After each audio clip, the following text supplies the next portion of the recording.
been like, ain't that a bitch? yup, your behind. Did she just show you my groomsman? Yeah, Mm-hmm. looking like the desert. Let's. What'd you say? The desert. I guess it wasn't as sandstone. I mean, as it it doesn't probably look. looks. Yeah, it doesn't look. I mean, it doesn't look bad, but knowing that that's not even close to the color that you wanted. I mean, they could have sent like a green that was a little off. Yeah. They sent a whole nother. They sent, color. but they didn't say shit. Yeah, that's what I'm saying. I would have lit them up. Yeah. It's for y'all. Oh. I'd have been like, I'll know to send you next time.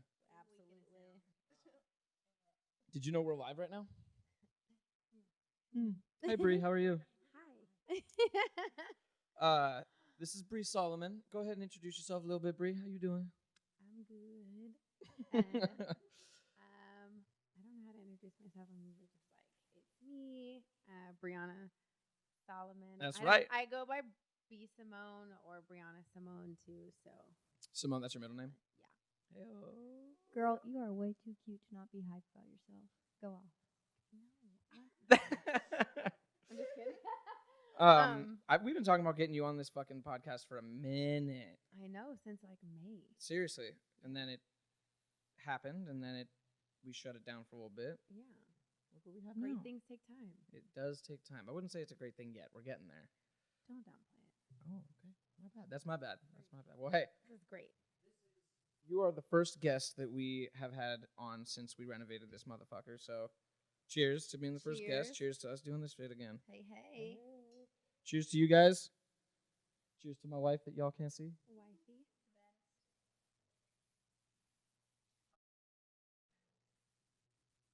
Just gonna shout this out real quick.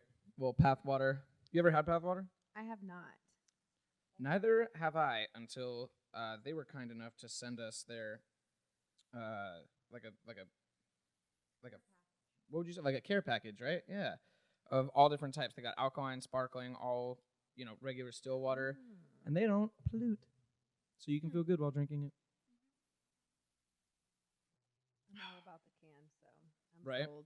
They stay cold. I guess you know how long I put these things in the fridge. We didn't freeze them or refrigerate them beforehand. Yeah. 5 minutes. Really? And they've been sitting out for how long? Like probably 20 minutes and still cold. So I don't know if that's a thing that they advertise, but it's a fucking perk. I do it. Sign me up, Pathwater. There you go. Go ahead. Hey, let's talk about that for a second. You what did you just do recently? There it is. There it is. My photographer, who hasn't told me what she's been doing, but just randomly texted me and was like, "Hey, I've been submitting our photos from old photo shoots like to random magazines," and I was like, "Oh, cool, okay." And then she was like, "And just wanted to let you know, a magazine in London. It's a fashion editorial magazine. She's like picked you up." And, Fucking London. Yeah, so I was like, that's gonna be cool. So it came out, I think 2 days ago, and I was really surprised. I was the cover, back cover, and a 6-page spread. So 6-page spread? yeah. So I I only saw the first one. surprised. You held back? You didn't show the goods to the whole? No, I mean I Why thought not? about it because I just ordered my own hard copy, and when I get it, I'll. That's film awesome. What did you post? What picture did you post? Did you pull The it from their cover. website or did you pull it from? Yeah, but did you pull? You didn't have the physical copy yet. No, they sent me a digital copy as well. That's kick ass. So You getting Skrilla for that or what? not for this one, but For the future exposures. ones. But yes, absolutely. But it's kind of we submitted for that, and it's kind of like a magazine that helps models and creatives get put out there. So they're under a company called Caviar, which is well known, and they have, I believe, different prints in different magazines in different areas. So the one that was released 2 days ago is in London, and then the next one will be released in Australia. Damn. So You're not even doing what I mean. I'm a musician, and most people play locally, and then they get on the national level, and then they go. Oh, so you're like, fuck that. I'm gonna go halfway across the world, and then I'm gonna go to another fucking continent, and then I'm gonna go to America. yeah, I was like, I was like, I've just, everyone's like, how do you feel about it? And I'm like, just kind of, because it is international, it's just kind of like, it, not that it is small. I think it just feels less real a little bit. Yeah. Um, There's not a lot of but- people that can, at a, not, I wouldn't say low level because international is international, but can Right. say, well, it's not a huge deal. I just want to I know. cover one of my friend- internationally. It's Yeah. not, you know. So my friend, she was like, it's international. What do you mean? And I was like, How did okay. she land that deal? I think she's just been as a photographer. So we met serving at Zips years ago. Damn. Yeah, like 5 years ago. And Allie, she used to work and then she went down to like 1 day a week and she was just trying to find her passion and what she wanted to do. And she like picked up a camera and she was like, hey, like I know you model, like I'd love to, shoot sometime. So we had a couple shoots and we always have gotten along. But I don't know exactly what made her submit things. I think she wants to be signed as a photographer. Right. And I think she most was just, photographers probably want to be signed. yeah. And so I think she was just submitting photos and finding magazines, like cool editorial work. And she just was submitting stuff. And she didn't tell me till we actually had already got a response. Does she do landscape things or does she only do like, So what do they call them? Glamour shots? I don't know what the hell they call Yeah, them. so they're kind of like glamour family shots. I don't even know the correct terminology. I say they're glamour. After seeing the picture, I would say it's a glamour shot. And so, yeah, yes. I'd say So you look glamorous. I would say it's a glamour shot. yeah. There you So go. the one that we just took, that'll be released December 20th.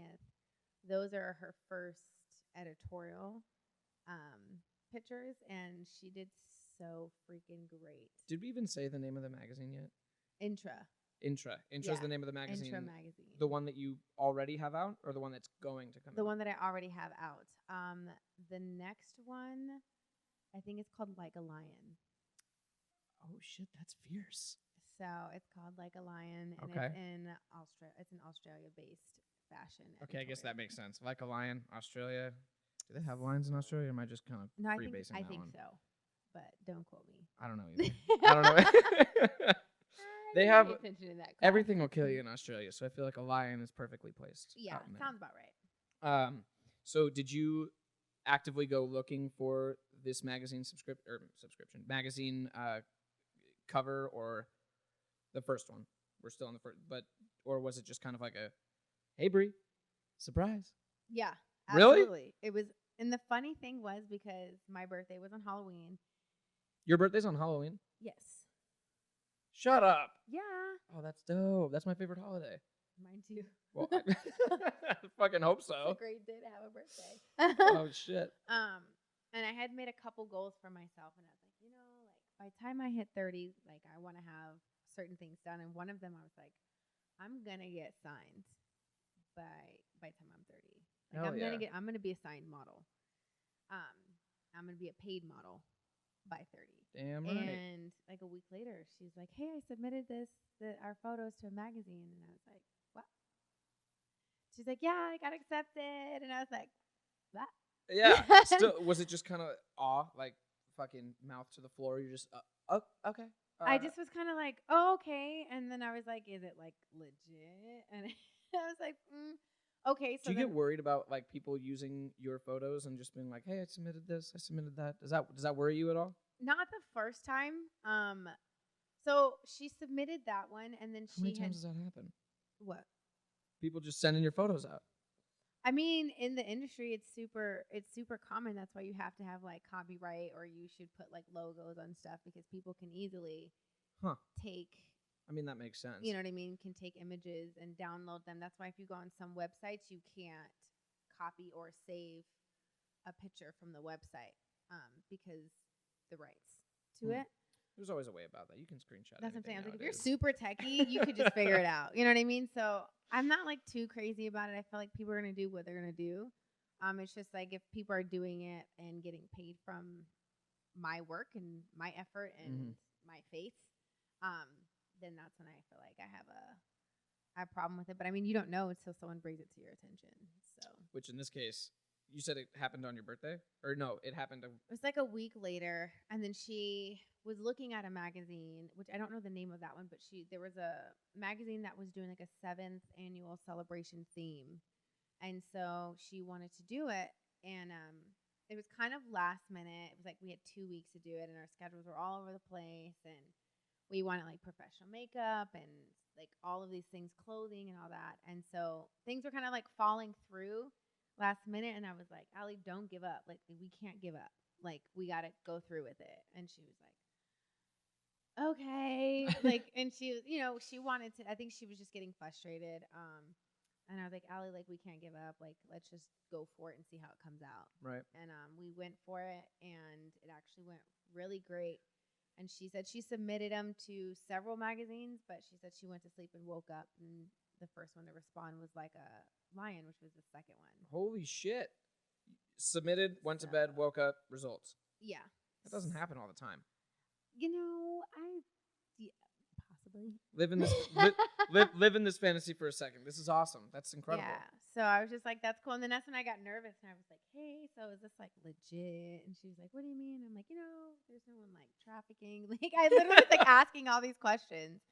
I mean, I feel like at this point you have to. And I was just kind of, I guess it maybe felt like surreal. And I'm like, okay, so if these other magazines come back that are like, that you submitted them to, and it's going to be 4 or 5 publications at that point, I'm like, okay, so I just wanted to make sure, like, I mean, it's known, human trafficking is everywhere. And so it just makes me a little nervous. Like, when I went to go order my copy, I was like, I don't even want to use my address because.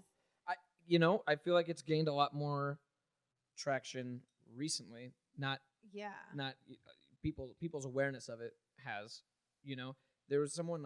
Think about how many people. I mean, we both worked in restaurants, so think about how many people we see every single day. Yeah. Someone once told me, "How many people do you think you see in a day?" And I was like, "Shit, hundreds." Yeah, easily hundreds, maybe even close to up to 1,000. And this isn't just in a restaurant. This is people you pass on the street, people you just think. And in that amount of people, did you the statistically speaking, in 1 week, statistically, I think it was like you should be looking at least one person that's been trafficked. How fucking scary is that? Now that might not be the case every week, but like statistically speaking, that's how many people in the world. Now, you have to consider we don't have 8 billion people living in America, but out of 8 billion people living in the world, that's a scary, frightening fucking number. I know. So that's why I was like, hey, like the pictures you're submitting of me. I mean, they're not inappropriate at all, but it was just kind of like, I mean, and I always said if I was into the business, like I feel like having an Airbnb is like smart. That's how you know what I mean, to get people, and it's like, or having a modeling agency, or like, having a magazine. I think it's totally. Hold on, are you saying if you were a human trafficker, how you would play it smart? Yeah, I'm just saying if you think about the way people think, and a good way to get someone or a lot of people in one space away from anything that's comfortable, you know what I'm saying? And I was like, if you had an Airbnb, you're usually not home, you're out of town, you're with someone, you're already out of your comfort space. That would be you know what I'm saying? It's someone should make a horror movie out of that. You know what I mean? Well, don't do that. But I just feel like if I was thinking about it, so when I was like, as she's submitting all these photos, I was just like concerned, and I was just like, hey, I want to see, is this legit? I was like, I'm going to order this magazine for my hard copy, and then someone's not going to show up at my house, right? Like, kind of thing. Let's hope not. But I've heard it was pretty legit, so I'm going to take the win. Yeah, hell fucking yeah. Cheers to you. That's awesome. Yeah, they don't want it. Well, I feel like you're not going down without a fight. That's for damn sure. Oh no. Absolutely not. So you are now doing like a lion? Yes. That's your next cover. What do you call it? Like a release? Like a just our next publish? Yeah. And is that going to have a 6-page deal as well? Do you know? No idea. We were surprised too when we got this first one from Intra, and she sent me the link, and I was on the cover because they have several ones for November issues. So there's a bunch of people who are on the cover. Mm-hmm. But I noticed that it had our names tagged for the front cover, the back cover, and 6 pages, and I was like, and Allie was like, "But you're on the back cover too," and I was like, "Oh." And Holy shit! there's 6 pictures inside it. So I was surprised that there was so much of me in one. When did you do that magazine. photo shoot? Oh, that was months ago. Okay, so it's the new one is going to be the newest photo shoot that you did. Yes. Okay. So the one that we released on the 20th of this month, she said, that'll be the latest photo shoot that we just did. That's awesome. How long have you been doing modeling? So my dad's a photographer, and he's always had a camera, and he's always just videotaped us when we were little. There's like hours of us like I'm 5 and 6, and I'm just like in the camera, like see me. And if I couldn't see myself, I was like crying. I can't see myself. My dad's like, look at the camera. You're looking at the TV, and I was like, hi. I see me. The second that you see yourself, it's there's me. Yeah, I was like, I can't see me, Dad. And he's like, turn your head. And I was like, as far as photography, I think we have been since I was probably, I would say in high school. So my dad would always be like, let's go, got the camera. He would always buy these high-end cameras, and he's like, let's go shoot, or we'd go shoot weddings together. Or you would take pictures? Yeah. So I Okay. was like his mini with my own camera, and we did weddings and together and graduations. Yeah. So when you liked being behind the camera, and then when did you actually end up being in front of the camera? From a younger age, you would. So I was in front of the camera first, and then I think he just needed help because we lived in, we're from a small town, and so once he started, he's a pastor, so once he started doing graduation photos and family photos and weddings, he started getting a little bit more business than he was ready for, so he needed help, and he was like, hey, you want to come help me with the wedding? And I was like, cool. I feel like I have an eye for what would be a really super dope shot. Yeah, that's awesome. And then you carried that into later on in life, and now you're actually like full on in front of the camera. Like, I probably shouldn't say full on because that's probably not a good way to put that, but in front of the camera, like doing modeling, like actual shoots. Yeah. And Allie's your photographer. When you say you're a photographer, do you pay her? Do you how does that dynamic work? So it depends. I have another one, Andre as well, that I work with, and you do pay them. I think Allie we have a different relationship because when she was starting, I've always kind of been her guinea pig, or like she has an idea and she's like, hey, I really want to create this idea, this theme. And I'm like, cool. And then like she wouldn't pay, or like she wouldn't charge me. But I mean, if I started to the point, because she's gotten so good, and I was like, hey, like you're really worth paying, your what you charge, and I would never ask you to shoot me for free. Like you're super good. It's time, it's energy, and I'm super proud of you, so I will pay you. It just happened that she had an idea first, and so I mean, if it was her idea, it's more of kind of like it was a free kind of thing. Right. Yeah. Would you I don't know how this works, so forgive me, I'm a dumbass, but like when it comes to being a musician, and I have my friends and everything else, we go together. Like it's ride or die. Like we're doing this together. Is that how it works in modeling? Like, do you have I don't know if you have a team of photographers. I don't know if you have a team of editors, or if you just kind of wherever the job leads you, and you're kind of more solo and do it that way. I have no idea. I mean, usually from what I know, like I'm still pretty new in the model industry as far as I've taken pictures, and my face might be known, but from what I know, it's just kind of like you either build a body of work with someone, and you either tend to be comfortable or you gel well with someone. Mm-hmm. I think as a musician, you'll understand that too.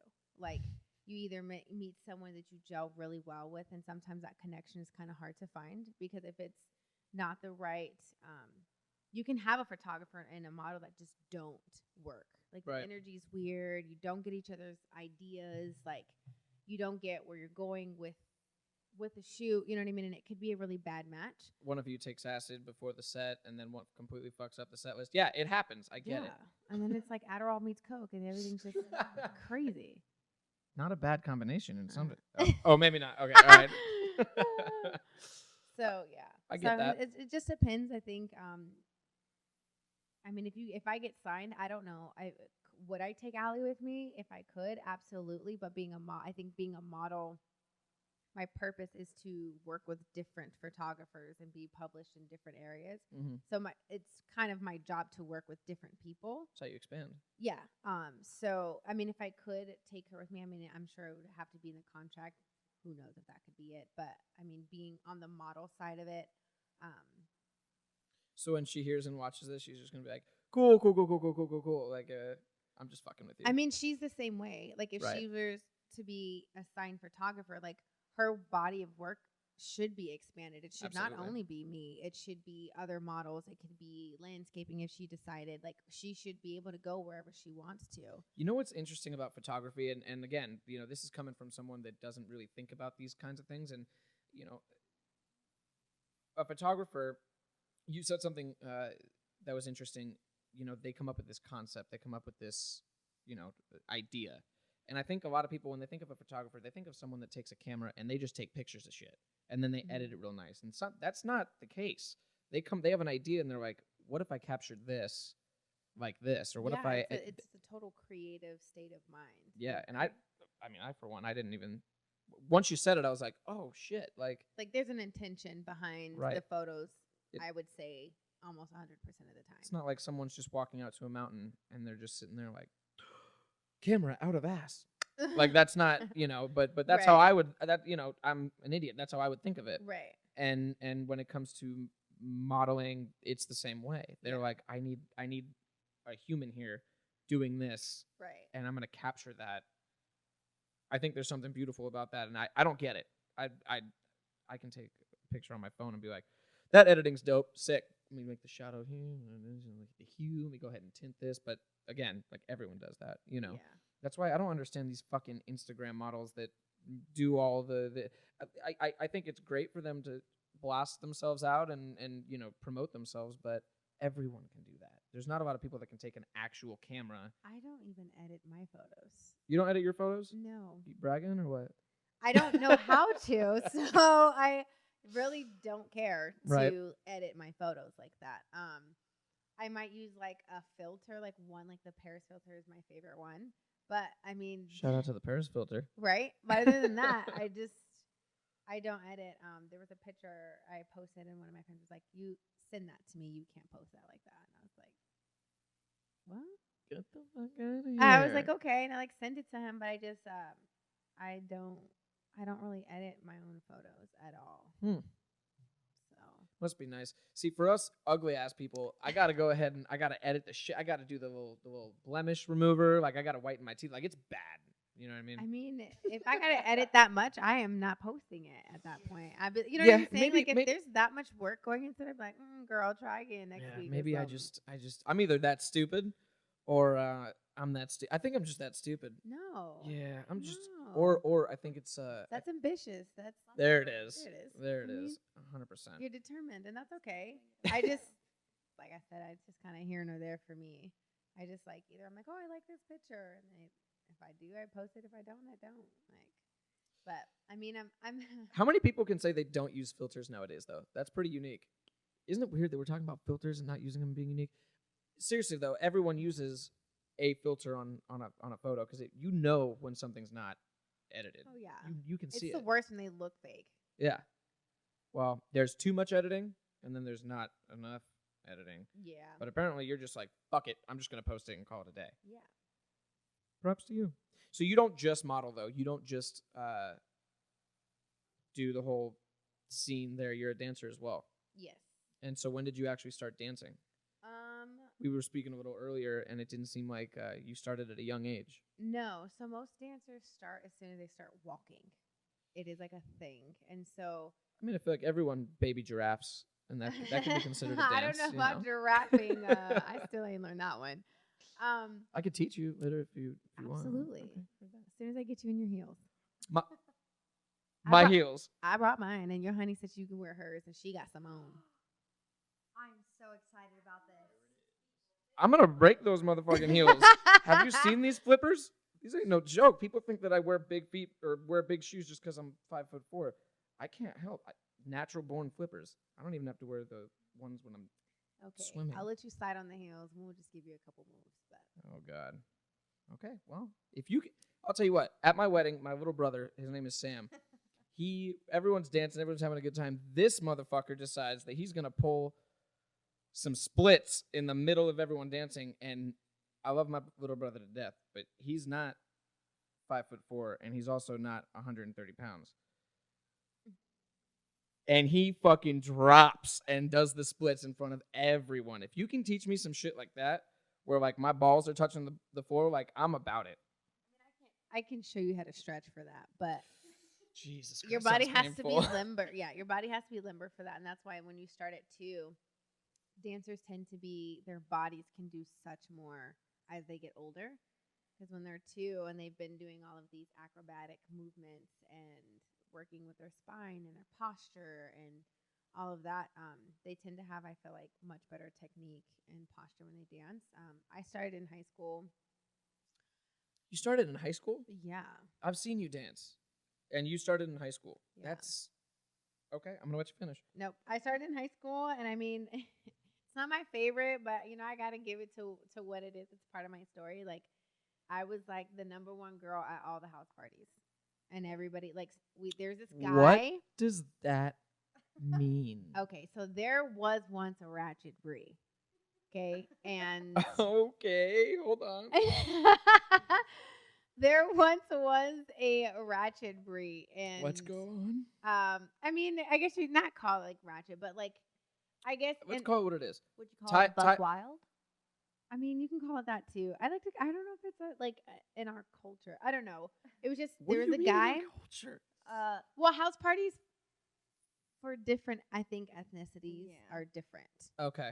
So I would say like, Ty had a hoe phase. We can talk about it. well, Not a hoe face. not a hoe phase. I'm saying like some parties. Maybe I don't were, understand what ratchet means. What does ratchet mean? Like, okay, so Like you get down.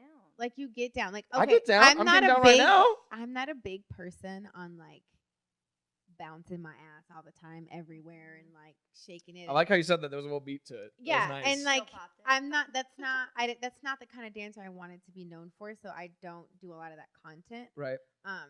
Because I have a little bit different perception of myself and how I want people to see me. Yeah, I mean, there's always a let loose side, and that side, is I think where my dad's a musician, so I've always loved music. What does he play? He plays the bass and the piano. Oh hell. Yeah, and so I play the clarinet, and then Do you really? it's been a while. I don't know if I could play it now, but it's fucking jack of all trades. I was in band. I have to ask, Yeah. did you ever try to play any of the songs that Squidward played? But Come on. no, It's the yeah. greatest mind of our time. I wish I would have chose the saxophone. Oh. That is the saxophone? sexiest, Get best. outta here. I love it. You should look up Eric Instrument. Hirschhorn. Really? Mm-hmm. And Great. it is the sexiest instrument I've ever heard in my. Anytime I hear, I will stop and just melt. Oh my god. The saxophone is so pretty, and I think I wanted to. My friend at the time, my best friend at that time, she was the one. I started in elementary school, Okay. and she played the sax, and we didn't have a lot of girls who played, and I was like, girls don't play the sax. Mm-hmm. And so I picked a little girly clarinet. Could you imagine you now getting down on a saxophone? Oh my hell yeah! Fuck yeah, dude. So my wife and I went to a Green Day concert, a punk concert, and they brought someone who's playing the fucking saxophone, and me, like, I might have been on some different level, but I'm straight like, oh fuck, play more saxophone. Green Day comes back on, I'm like, get the fuck off the stage, like, bring that guy Yeah. back. For sure, that's 100%. exactly how I feel about saxophones. Ugh. Oh, they're just so beautiful. Yeah, 100%. sexy phones for sure. Oh my god, they just melt my being like so much. So I remember where I was going with that story. My dad being Dance. Oh, so I think growing up, my dad used to wake me up like with a guitar, and he'd be like, boom, boom, boom, boom. and he'd get up, baby girl, and then I'd be like singing, and we had microphones and in the house, and so I've been around music forever. I was in choir forever, and Oh, you can sing too. Okay, cool. Let's just add that to the list. I was in choir forever, and so it just became who I was, and so I mean, music was my thing. But in high school, we had one guy named Stewie, and Stewie always had the best parties. Shout out to Stewie. I don't know where you are, but you had the best parties, bro. Was he a rich kid? I don't know where he's at now. No, he's not. He wasn't a rich. He wasn't a rich kid? No, like, and he What just, high school? huh? What high school? Buena High School. Oh, so here. Yes. Okay. Yeah. So, and I just remember it was me. Kayla still follows me, so shout out Kayla. She's different. She got babies and stuff now, but they would always call us and be like, "Are you and Kayla coming to the party?" Because we were always the life of the party. Like, we were like dancing. We were on the walls. We were dancing all over people. Oh, feet were on boy. the walls. We were just getting it, like having. Did you a say good time. feet were on the walls? Yeah. That's what I think of when I think of twerking. I think of Well, yeah, that's what I'm saying. Like, it was a little bit like, I mean, whatever you want to call it. Who cares? I have to be honest about where my love for music came honest. from. And I mean, it started in house parties when I was just like, this is my song and just doing what I want. Me and Kayla would always try to make like 8 counts and routines that we would like bust out in, and like, but we were like, Would you prep these? Would you prep these before Yeah, the we party? would go to her house and move the furniture, and we would like come up with stuff and like play music, and it was just kind of like what we and her were known, and everybody were like, "Oh, are you?" Would you do this on like a weekly? But you're like, okay, cool. So there's some shit going down on Friday. So you and I need to come up with like, okay, we're gonna do this at this party. Yeah, I love that. Like, me and her were like, That's some next level shit. we were 2 peas in a pod, and we were known for every house party, like, because we were just the ones that were always dancing. Because people would like stand up at the walls and act like they were too cool for school. And we didn't care. We was like, That's this guy. that's my song. Like, we'd be in there. So, I mean, I like to say, I mean, that's where I first started to, like, dance. And then as a joke, I tried out for the step team, and I made some of my friends try out, and we all made it. And I was like, oh. Oh shit. Yeah. So then It's kind of like Donald Trump running for president. Like, he did it as a joke, and And next then thing you he's know, like, he's like, shit. cool. Shit. That's fucking next. I was that guy, by the way, that stood against the wall that was too cool. Not because I was too cool, because wanted to get drunk, and I always accomplished my first goal. Let's get that out of the way. But also, I don't know how to dance. Well, and that's why I said, like, I think there's certain different kinds of parties. Like, there's some parties where people go to, and that's just where you go to get fucked up. Like, you're on something in this, you mix a little bit of this into that, and you had some drinks, and this is this. And ours were strictly like, we were in high school, and I mean, it wasn't like we had a bar set up for people to drink. I'm sure people were drinking before they came or whatever else, but it was like we all were there to like hear our songs and like jam out and be around each other and vibe. You know, like that's what our house parties were for. And so you went to high school in Arizona. Yes. Man, it's a little bit of a different story when you go to high school in fucking Texas, College Station, Texas, and then George Strait is playing, and everyone's just like looking over at their sister. Oh, sorry. But you know, it's a little bit of a different vibe. I wish I could have seen that side of things, because I was living here in Arizona for a little bit, and then I went to Texas, and that was like a culture shock for me. I'm like, dude, I'm a punk. I'm not cowboy boots and a fucking cowboy hat and a belt buckle. Like, that's not how I do things. And then hearing that, I'm like, fuck, I missed out, man. I mean, we just were in a really small town, military town, and it's like What town? Sierra Vista. Where's that at? So it's like don't down even there by Bisbee and Benson. It's like Okay, yeah, it's a military base. Heard. And so everybody there was military. My dad was military, and so So everybody. everyone's getting fucked up anyway. So everyone was just like, I mean, we all knew each other. Everybody was like family. Like everybody knew everyone's business. It was such a small town, but like it was just kind of like what we did, and it was just. Yeah, and it was just kind of like who's going to Stewie's house, and like the whole school. We had one high school, so the whole like crew would just be in and out at like Stewie's house. And Did it ever get busted? No. Shit.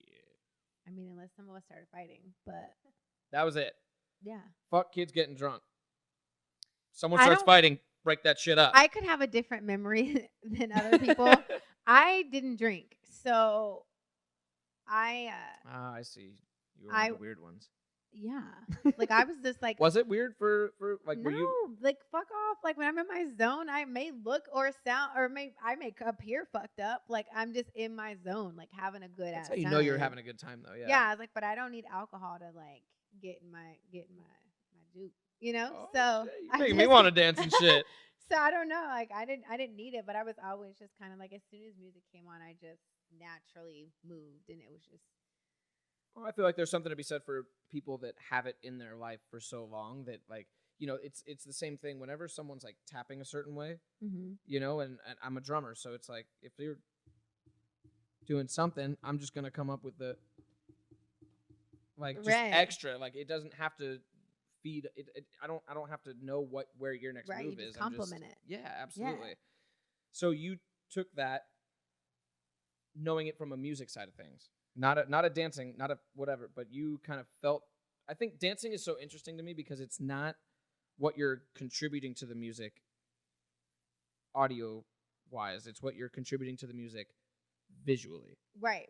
Both of my parents are huge music heads, and like there was always people at the house, and there was always music playing, no matter what. To this day, both of my parents, there's music 1,000% of the time. There's always music playing, and I think I just thank God I had rhythm, but I just always had this feel, and when I would hear music, and then I just remember my mom's like, you've always danced around, you've always just kind of like, I've got like home videos of me like 6 years old, and I'm like, I said it, don't stop, beat it. And I'm in the front of the camera, like, better work that body, baby. And then I like go down, and you can't see me. Oh, Jesus! But it's like the cutest video. I was like, I totally would want to be my friend at 6. So I'm mad I didn't get to meet me at 6. Well, I was just the same way I am now. I am exactly the same way when I was 6 years old. Like, except now you got bills and shit. yes. But I don't know. It's just kind of been. I don't think anyone taught me how to dance. I think I remember my cousins. I had an aunt who was raised in Trinidad, and when she came back, she taught us like some kind of moves and stuff from there, and that was my first love, was like dance hall music. Dance hall music. So now we're gonna get into a little bit of technicality. So walk me through what dance hall music is. It's kind of like a reggae feel, and it's not like reggaeton. It's not like that. Okay. It's similar, like the upbeat of it, but it's just kind of like there's a beats per minute. Like every genre has their kind of like bass for it, but it's just kind of like a Caribbean based music, and dancing in that kind of culture is, winding your hips and moving this, and like they were known as like celebration moves, or like it was a cultural thing. So when she came back over, she was like teaching us, and all my cousins, I think Sean Paul had like some song come on, and we were all like recording it. We were like, oh, that's our jam. We learned that 8 count. Come on, Bri, where you at? Where you at? And like I was just so fascinated in front of the screen. And I was like, and I don't think I ever said like I'm gonna be one of those girls, but in my mind and in my body, I was like, yeah, I'm gonna be just like that. And I mean, it evolved. It became evolved. what it is. It was like something that just was in me, and it was super fun, and like super. It's just like a feeling, and like especially when you hear a certain beat, you're like, ooh, right. Like I can't help but not to move. Huh? Is that with any type of music, or does it have to be a specific genre? No, that's any kind of music. I mean, there are some genres that I'd be like, I don't know what this is. So if I put on death metal, you're just not gonna get. Yeah, it doesn't move my the soul whole as much. That doesn't do anything for you. That okay, all right. I Well, mean, noted I for respect it. Okay. I would love to see someone do like a dance recital to some sort of death metal. Like, I'm sure it's out there. You think so? Somebody has, absolutely. Does someone? Hey Cole, does someone act a death metal dance You thing? can like YouTube it. Can It's you look that somewhere. up? Yeah, death metal dance. May I get a little I'd buy the whole bottle. I honestly I'd buy the bottle just and the thought of vanish. this. You got a good one. I want to make T-shirts that say, "If lost, please return to Kristen Wise." I'm sorry. Is that for me? For all of us. Okay, I get that. Yeah, that makes sense. I found Then- something. Next thing you know, you'd get a fucking hobo that's like, I'm supposed to be returned to Christian Wise. I'd be like, get the fuck off my property, please. What'd you find? I found found one called Jewish Grindcore Party. Okay, absolutely. Jewish grind. what? Grindcore? Yeah, I don't know if I'm not ready really for this. Sure. I'm not really sure either. Pause, put it, yes. I want to know what the fuck Jewish grindcore is. I don't know. It sounds Fucking. not very Jewish, if you ask me. But Anyway, this is Jewish Grindcore Party. okay. I'm not sure what it is either. I'm so curious. I'm to see a what this little is. nervous. How high? Oh, somebody dubbed over them actually doing a ceremonial dance. Still good though. Can we turn this off? This is disrespectful. You know, the funny thing is, if you like muted the music and let it play, and then put some other music to it, it could go to so many other genres. You know what I mean? 100%. But I just want to know, could you get down on that? Definitely not. Definitely not. Okay. No, No. good to know. Did Good you to know. guys Good to hear know. it too? Hey, Hey guys, let's cancel the grindcore band that's coming in for Bri's performance. Cancel that, no grindcore. please. Yeah, let's I make think sure there's that no ping. yeah, it's gonna be real awkward I when don't yeah. think, it's going to mesh well. Let's get this I don't out know of about here. that. Okay, so for the most part, grindcore, deathcore aside, safe to say any music you can Yeah. feel and navigate your way through the music. Yeah. Sometimes there's no music, and I have I'm bouncing, and someone's like, "What are you listening to?" And I'm like, "I don't know, nothing." Like I just got a groove. Like I'm just like, they're like, what's going on?" I'm like, "I don't know." Like it's just a fluid thing for me. I'm always dancing, and as soon as I hear music, my body usually responds whether I know it or not. It's interesting that you say that. The same thing goes for me and people with words. I'm a drummer, so beat is everything. Oh yeah. But I'm also a singer and a lyricist, and so words are everything. And so when someone comes across just then, if someone comes across and you're like, oh wait, and then you're like, how do you formulate that into something else?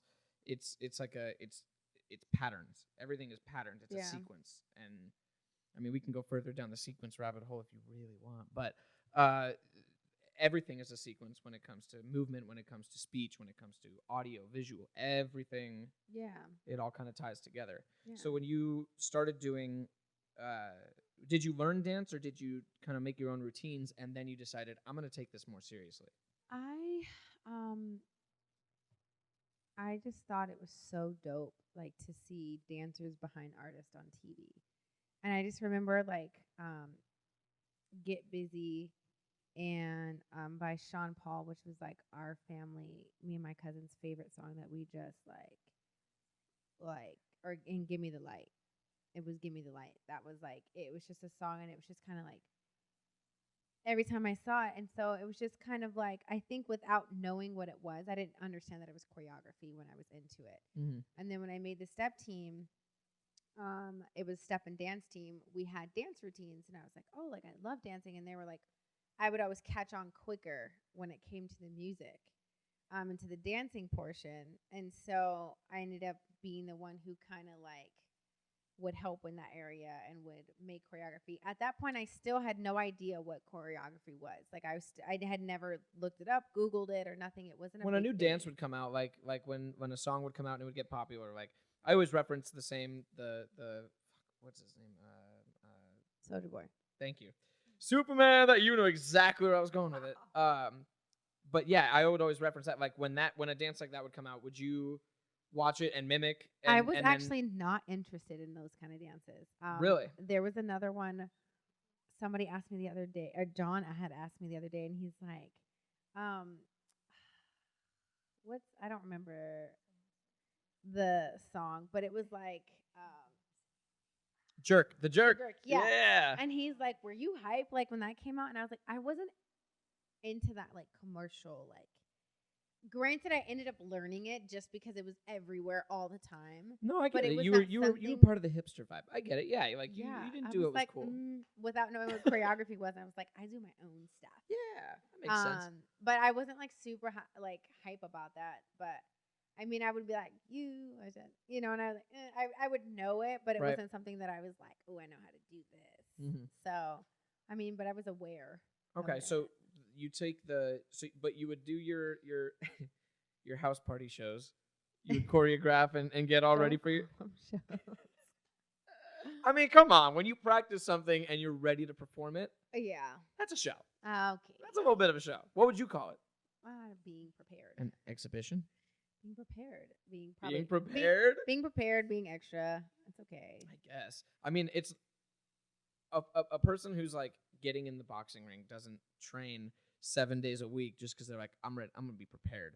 What are they prepared for? Ain't nobody fighting that motherfucker. You know what I mean? That's what practice. They're putting on a show. They're putting on a show. No. You wouldn't call it that? No. When you get in a boxing ring, you've been practicing. Yeah. And when you go to a You're- house you're party, getting- you've been practicing. Yeah, I was getting prepared for what I needed to do and have It's not like fun. you're gonna wake up one morning and all of a sudden you're like, oh shit, we're in a house party. You're It like, was just always. Guess I better think get it was, ready. like everyone thought it was so cool when me and her would just like come out with like an 8 count and do the same thing or to a song. what is or an 8 something. count? You've been saying that a couple times. So it's the way dancers create choreography. That's Okay. the sound, just how like in music there is some type of like bass, like beats per minute or whatever, beats per sec, whatever. Dancers, we count things by movement in eights. So it could be 5, 6, 7, 8, and that's what we start them in. But it could be like 1 and 2, 3 and 4, 5 and 6 and 7 and 8, or it could be 1, 2, 3, 4, 5, 6, 7. But it has 8. to get to 8. Yeah. Why? So Why 8? I don't know. Huh. You can't just go 1, 2, 3, 4. 1, 2. Like, no, it has to go to 8. I've never heard anyone count like It's like that unspoken rule. Everyone's like, someone call the FBI because he's asking too many fucking questions right now. No, it's just kind of, I've never heard anyone count like 1, 2, 3, 4, 1, 2, 3. It's just always been like they count you You're that in odd one out if you don't to count start to 8. at 5, 6, 7, 8, and you start on 1. Heard. Or unless the choreography like calls for you to start on 2. Right. Someone says But- break a leg. It's like, no, don't really break a leg, motherfucker. It's just something we say. Yeah, something like that. Slightly. When did you start doing technical dancing? Do they call it that? Like when you actually choreograph and whatnot? So technical dancing usually refers to like ballet, contemporary, jazz. Do you know all that? No. No. What do you do? I've always done more urban styles. So whether it was hip hop, like a contemporary hip hop, which is like 2020, like movement, Okay. which is choreography, or I went to ASU. I took some hip hop classes and ended up loving it. And then I took some like popping classes, and I took some like house classes and b-boying and all that. So I learned a couple things then, and a different genre. Did you when you say you took classes, were you like in a studio doing those, or was it Yeah. how does that work? Like, So when I got because I think of it in college, you're like sitting there and they're like, so if you take your hips and you go in a 360, you're like, oh yeah, 100%. No, so classes at ASU, they have a whole dance, like it's a degree. You can get a complete graduate degree, like all of that. And we have to have a certain amount of electives. And I just took dance classes because I love dance. I was like, cool, they have a hip hop 1, a hip hop 2, hip hop 3, like cool, like I can take those. And then I fell in love with my teachers, and it's an actual dance studio that they have. And they teach you the history of the movement. They teach you where it comes, where it was originated, the intention behind it, the culture behind it. Oh shit. Yeah. And so, like I said, I love house music. I love like house movement. I just ended up being really good at popping. I didn't take it very far, but Popping. yeah. What the fuck is that? So it's just like you take your body and Oh like, shit. you just so it's just I've seen a couple videos of that. It's like you look like a robot. kind of Kind of. Kind of. Not all the time. yeah, That was but probably a it's just pretty like, bland statement, but like there's like a whole bunch of TikTok shit that you see, and it's like they look like it's like a robot getting into formation. I'm not gonna even attempt to try it, but no, I would. That's not technically the same. okay. So I don't know. This whole dance thing, there's a It's very very broad complex. world. And a lot of genres, I would say nowadays, like, especially when it's like TikTok, there's no history behind any of those. There's no culture behind a lot of the TikTok dances. You don't think we're creating that though?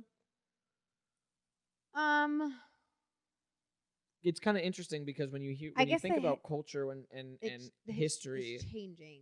yeah, but don't you? history is something that is created in the moment. You know, everything that we do, me waving my hand like this, happened 2 seconds ago. That's history.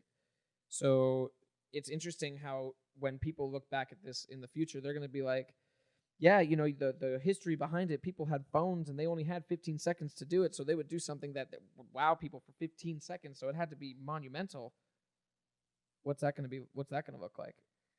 Well, I think it's different because once you learn that each genre has a history and a culture to it, so like urban and house music and b-boying, that it comes from like, you know, or whether it's whacking and voguing, it comes from a community of people. You can't say whether it's whacking and not have me be like, what the fuck is so whacking? whacking and voguing is a huge genre that is amongst more of the gay community. Okay. And so What is it? It's just kind of like fluid hand move. It's more of like a hand movement. Okay. Vogue is, you know, body structure, like it's awkward, but it's like super fashion. I guess Vogue makes sense because when you see a Vogue cover, you see someone striking a pose, like right. Okay. And so there's a culture behind that, but it's not just a movement. It was, you know, they have houses. You know, they have houses, and it's like mother of, and they were, you know, gay men who dressed up, and they would be the house mother, and they would take in, you know, people who came out and were left to be homeless from their family, and they created these families and these homes, and then they have these balls where they have all these dope like gowns and clothing and music and no shit. yeah, and it's so that's what I mean by there's a more history and culture to it. Like these are people I think who there's and things that when you say history, there's a more sentimental value. Yeah, much more than because history can mean a lot of things, right? We just kind of covered that, but there's more of a sentimental value to what they did, why they did, how they did, and how it came to be. Yeah. Yeah, that makes sense. Fuck, man. When you do it, I think that's one of the reasons why dancers. It's like respecting a community to do it the right way. Right. To learn, and that's why they have classes, is so that you learn the correct terminology, you learn the correct history, you learn the correct movement. Some of the movements, most of them in genres, in urban forms, they have names for movements. You know what I mean? And so when you do them, you respect where they came from, but by knowing where they came from, and when you do it, like the intention of trying to do it right, and then you add your own sauce to it. You know what I mean? There's a true intention there. I think nowadays we would call that contemporary hip hop, like TikTok. It's just kind of like, you know. What do you feel like about boom, TikTok? Pop, that. Yeah. You know, it's just kind of like there's no history behind this movement. There's no name behind what this move is. It's just kind of like. Does it have to have a it's awesome that some dances do have a sentimental value. It's great, and you have to have that. You know, people will always find happiness in dark times, and I think that's awesome. But is it so bad to say that not everyone on TikTok is very depressed? No. And if they just want to not hit all their of it, lick real not quick, all of it comes from being depressed at all. A lot of movements are like celebrations, and it's a culture thing. It's not necessarily about being depressed. I think I'm not necessarily an old head, but old heads know more history and respect. So if you're a dancer, and you're a true dancer, you know history, you know culture, you know where things come from. People that are like, oh, I love to dance and like I'm just really good at it. There's a very distinct difference between those two communities. You call those motherfuckers out or what? No, I mean everybody has their own way of doing things. I mean, I think old heads that are older than me, they definitely have feelings about the new generation and the way they go about things. I think with the lack of knowledge and the lack of respect. The same thing like when I teach heels classes, it drives me crazy when people just. I get that you teach a class, and right now I might be outing a huge thing that nobody talks about, but we all talk about to each other. It's a huge thing right now. Teaching when you don't really know the fundamentals of a form. Like it's fun to teach a heels class because you're in heels, but if you don't know how to teach someone to point their toes and posture and how to use their core and how to use their quads and how to turn correctly or what's a bevel, if you don't teach them how, like, there's no elegance or there's no technical or not, I wouldn't say beauty, but it lacks beauty without the foundation knowledge of knowing what this form is.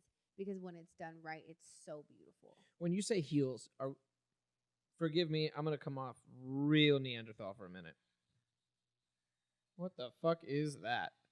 Somebody was looking up Vogue over there. Okay. Is this Vogue? Yeah. Turn it down for a second. Yes, we were trying to pull that up so you could understand what voguing is. The death dip. Ow. Holy Oh, shit! Love it. Yeah. Turn it down, please.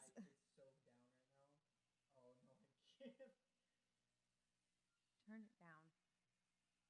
Pause So you it. see how there's a lot I mean, of, like, I don't mind it. I don't think my headphones are as good as yours, so you guys are probably dying over there. But let me get this right.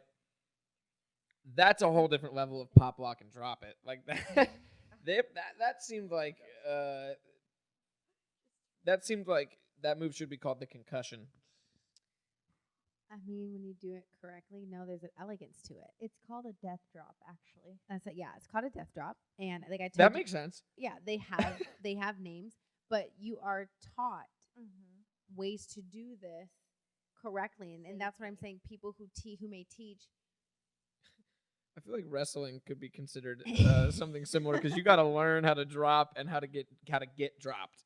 I mean, yeah, there's a technicality to all of it, and then if you go into wrestling without knowing those fundamentals, you either get your ass whipped or you get injured.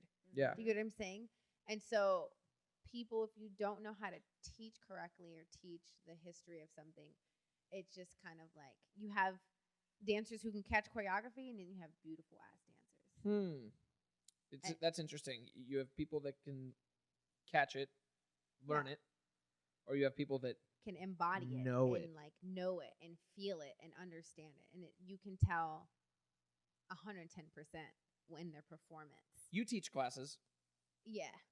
Have you seen it in your students? The ones that you're just like, you get it. You obviously you're not saying this out loud, but like, or maybe you do. I don't know, but you're like, you get it. You don't. You can get it. Like, do you see that? Absolutely. And I think that's why teaching them foundations, because a bevel is a way a lady should stand in a heel. Bevel? A bevel, yeah. So it's a way. Neanderthal. So it's a stance that you stand in when you're in a heel that makes you it's a very elegant and sexy way of presenting yourself, and it's just the way you stand and the way like your feet are kind of cocked. Intentionally to create this body shape. Heard. Whereas if you don't teach someone that, then you'll find girls who just stand in like heels that are like, I'm ready, but if I'm standing and I'm standing like this, it's a different. So going back to when you say heels, what most men would probably think of. I want to clear the. I'm gonna clear the air. Clear it. I'm gonna clear it up. Go ahead for it. I've been waiting for this one. Are we talking about pole dancing? We're not talking about pole dancing. Are we talking about something that may look very similar to pole dancing? Is its own technique and etiquette and its own acrobatic sense. Like pole dancing, a lot of people, and I think it's mainstream to be a sexualized thing. And men sexualize women. And so anytime women... We do not. Abso-fucking-lutely. No, we never do. And so when women are in a heel, they automatically go to the same place. What do you mean same place? Eroticism. Okay, so how would you describe... I've seen you do heel dancing. Like, I've seen your stuff on Instagram, and obviously if you're wearing the big-ass heels, and there's that moves that you do where I'm just like, okay, like... I've also been in a strip club and seen someone probably do that. Maybe not as beautifully as you're doing it, but I've seen someone do something that is very similar. So what differentiates the two? Stripping is more beside the pole, right? Stripping is more of an acrobatic sense. Yeah, they have like dancers that, I mean, we all bounce our asses at some point, and we all understand rhythm.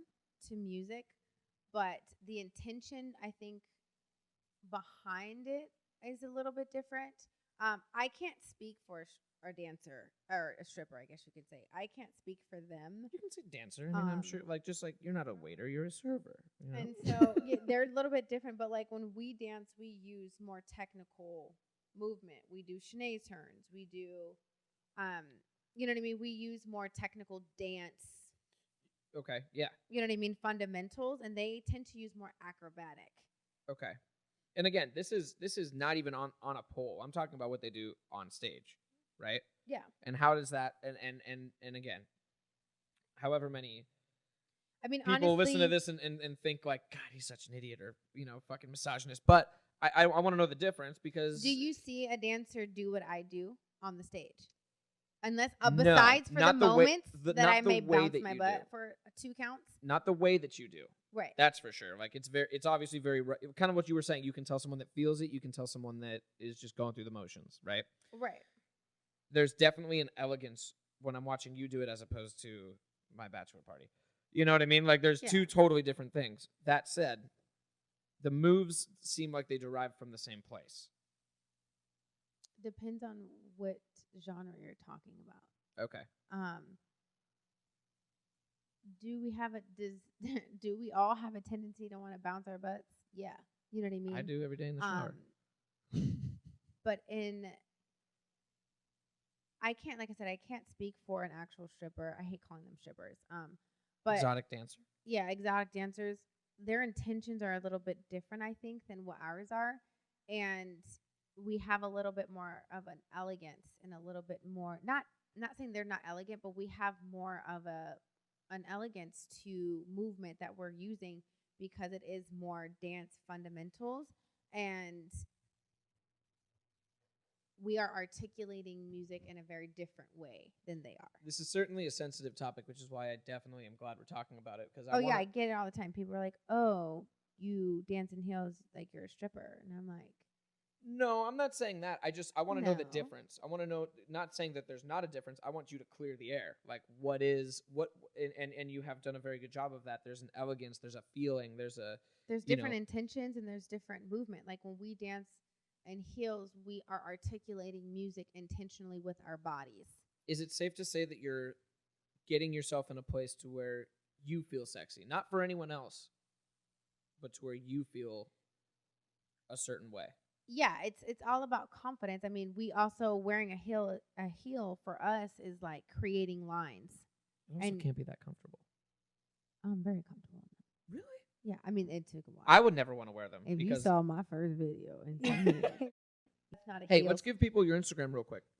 My Instagram is Brianna with 2 N's, Simone, and with 2 I's. It is not spelled on my birth certificate with 2 I's, but someone else had that Instagram handle, so I had to make it a little different. But it's at Brianna Simone.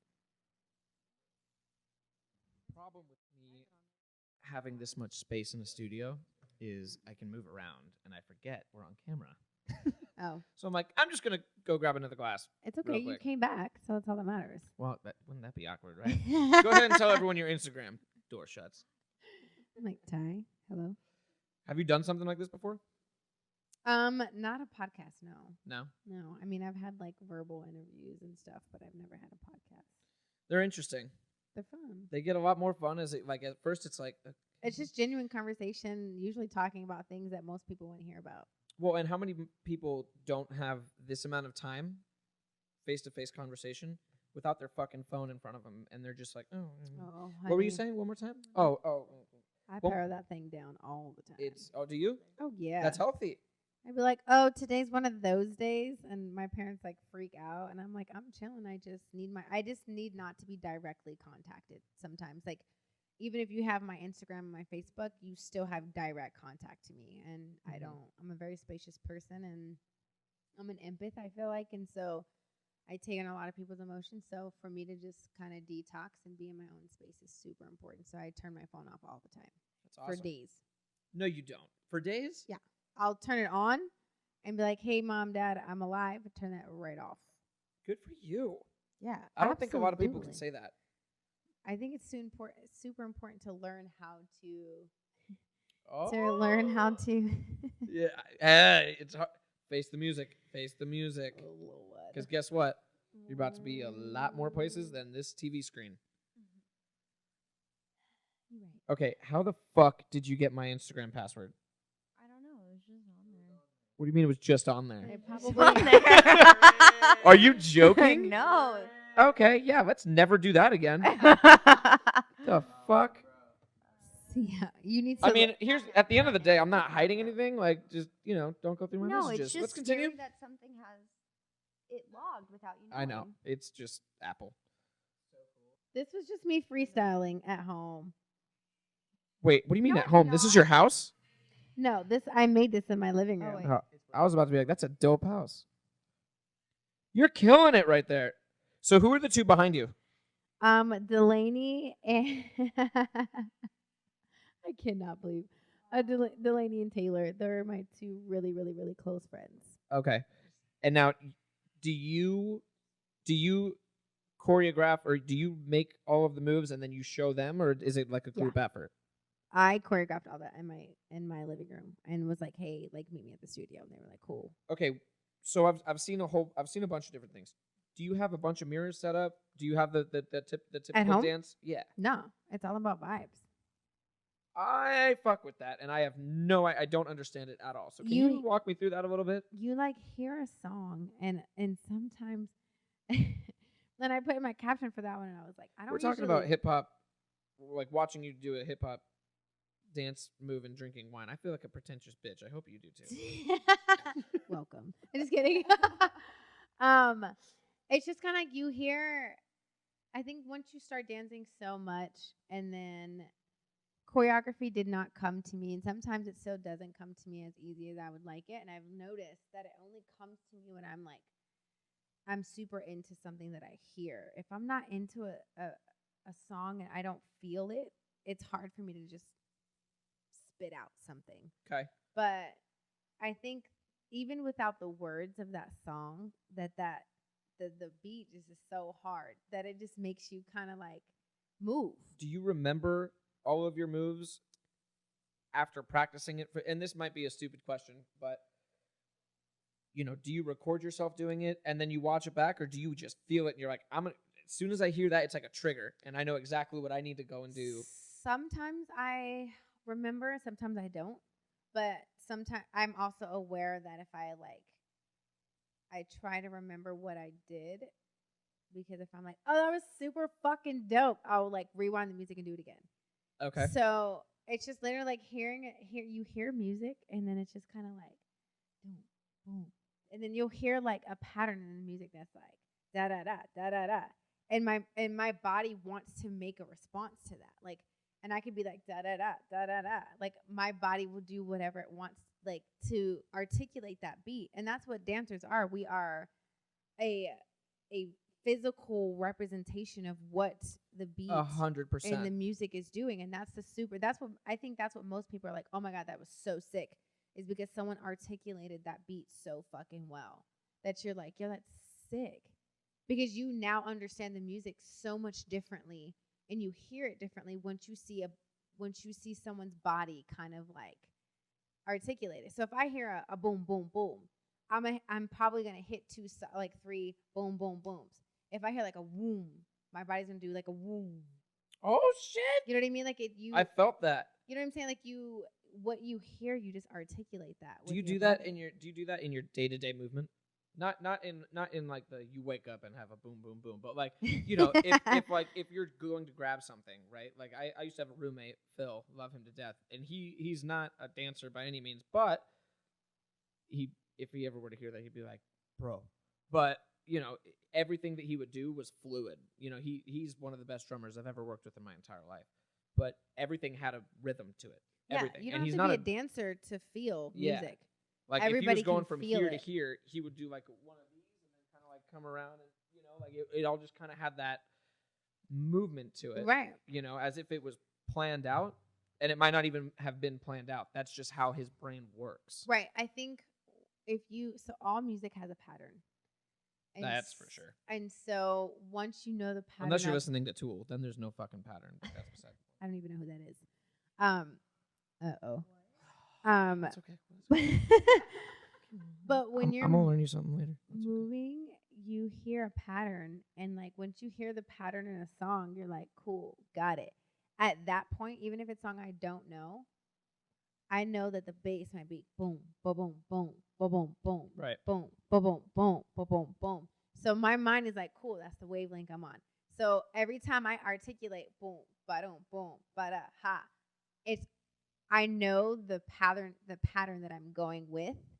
And so, I mean, what movement comes out, it will be different. But if you know the rhythm that you need to hit, the boom, ba boom, boom, ba da da, and you hear that, I mean, your body just kind of like. I think drumming and dancing are very similar in that respect. Yeah. You know, if you know your bass rhythm, you can add flair, you can add Right. sauce, but you're always gonna come back to Like you know that's what the bass is, and you just kind of like. So right. I mean, once you know, I mean, everyone has like a bridge part of the song where something changes, the beat drops, or it fades out, or a different beat comes in. That happens, and sometimes I'm dancing and I don't know the song, and then there's like a like a bridge that comes in, and I'm like, oh, that's a total different pattern. Right. But I know that it's only gonna last for like 30 seconds, and it's gonna go back to it. The boom, boom, boom, boom, boom, boom, boom. Like it's going back to that. Have you ever bass. found yourself? It's kind of like a rubber band, right? Like you have your rubber band and then you stretch it out a little bit, but it's always going to kind of come back. So when it does stretch out a little bit, and you're just like, oh shit, now we're going on a different tangent. Yeah, you just gotta listen. You ever get lost in it? With it, ever get lost with it? Should I say? And then because those are the best moments. Like there's times when, you know, maybe my guitarist is doing something crazy, and I'm just like, oh, we're gonna fucking do this for a second, okay? And then I give a look to my drummer, and I give a look to my guitarist, and all of us are like, oh. We're going Back to it, and it's like, oh, we nailed it. Yeah. Is it the same kind of deal? Yeah. Yeah. Yeah. I would say the same. It's the best feeling in the world. It is, and sometimes Because then everyone else is like, they I- have hair like mine, and they didn't even come prepared with hair like mine. right, and I have to like sometimes be conscious about it too, because if I let myself go too much when I'm doing choreography, I will forget the next move. Like if I feel it too much.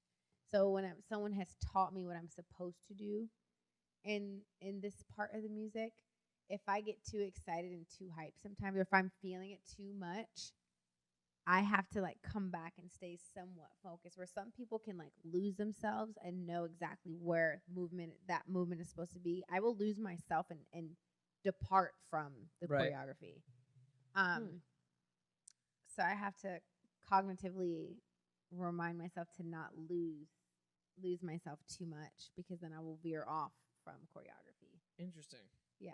Because I think it's because you get so lost in it that it becomes less of something that you want to do as a, forgive me for saying this, but as a job, and more of something you're just like, I'm just being Bri.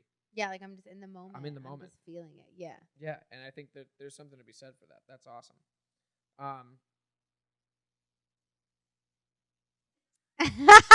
What are you trying to do, girl?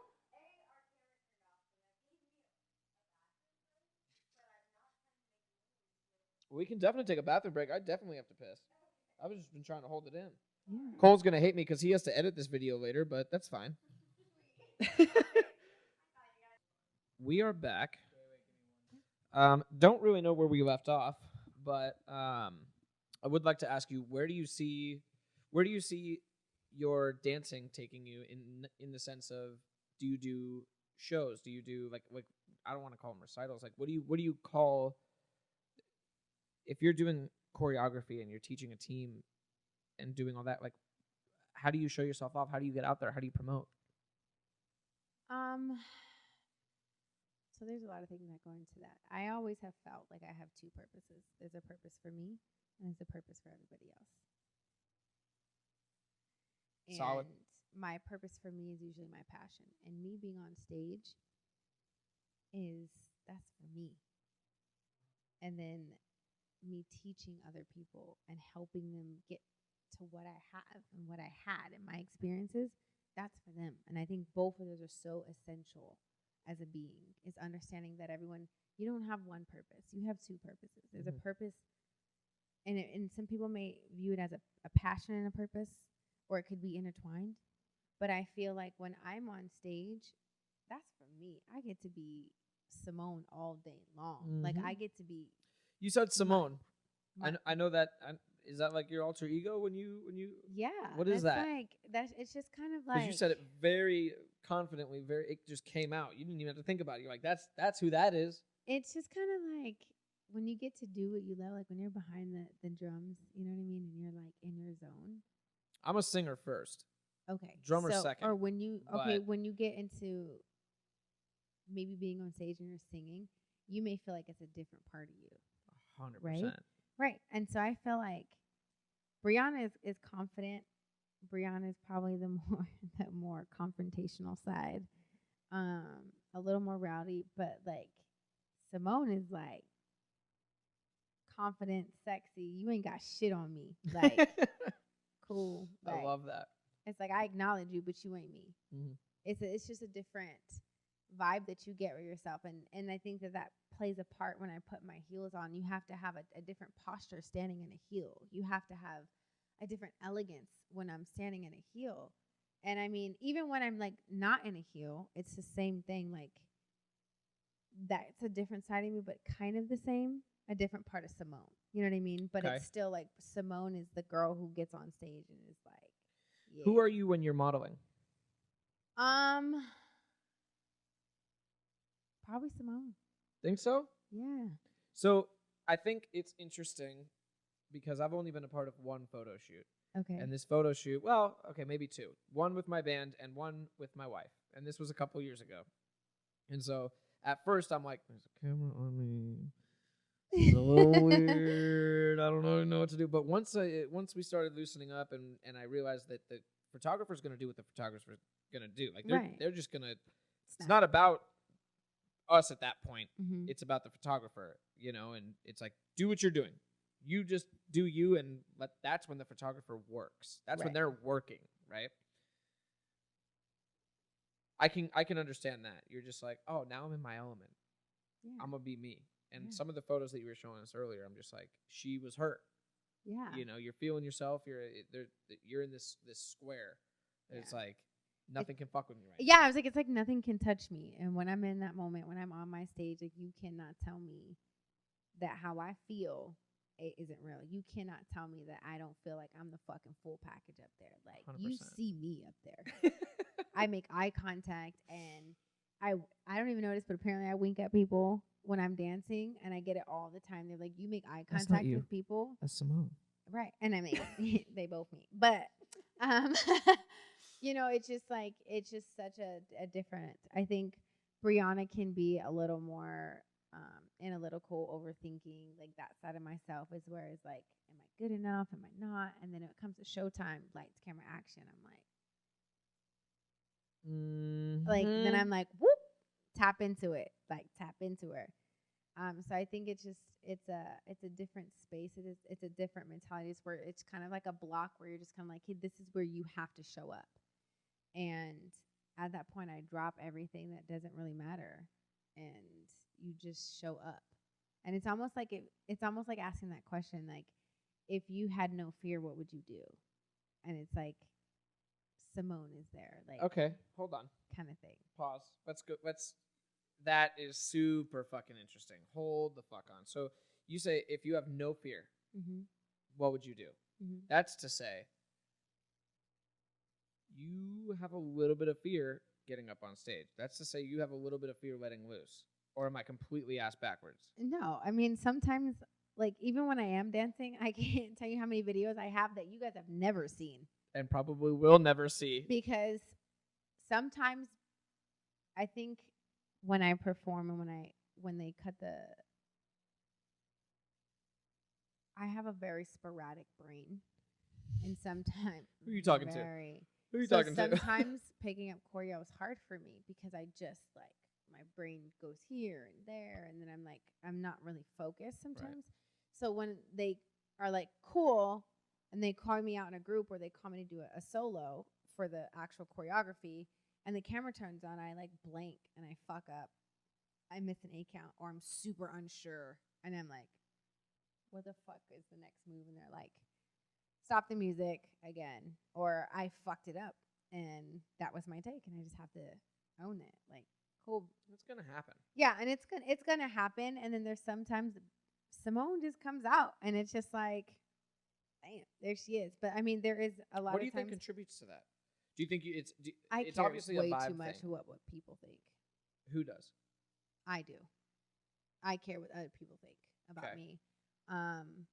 And sometimes I can get superficial and lose the point of me showing up in a dance space. When you say I can get superficial, does that mean that you think too much about what your movements, how you look, how you whatever?